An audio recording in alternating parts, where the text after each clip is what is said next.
Assalamualaikum warahmatullahi wabarakatuh.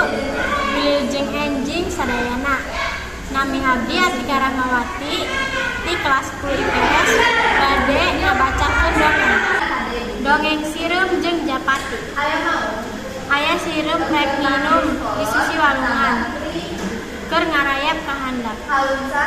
Manehna saleda lu pragrag kana cai. Hadena caina rada ngayeumbeu. Palebah dinyamah. Pikeukeuh bae ari ngojek ka susima manehna teu bisaeun. Sireum gegeruan. Tulung kuring rek tileuleuk tulungan. Kabeneran aya Japati keur cinggeten dina dewan anu nyodor kaluhureun cai. Kadengeun aya sireum gegeruan menta pulung. Barang ngareret ka handap. Katenjoan sireum teu koho kasehan. Japati karunyaeun. Geleber iber kabari nyangkel daun salembar.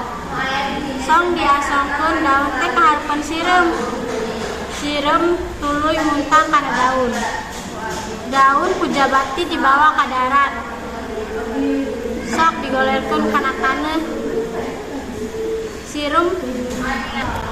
Sireum poharan nganuhunkeun ka Japati anu geus ngalepaskeun manehna dina bahaya.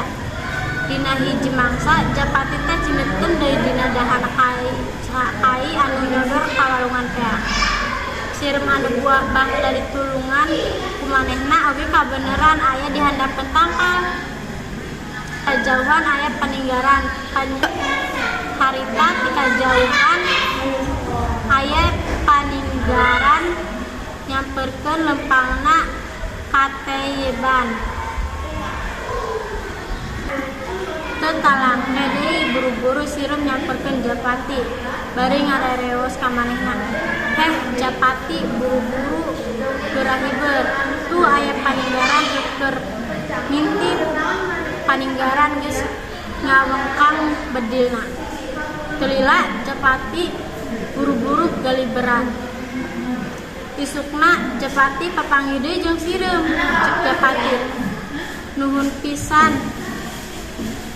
Sakadang sireum kuring geus ditulungan ku anjeun leupas ti balai.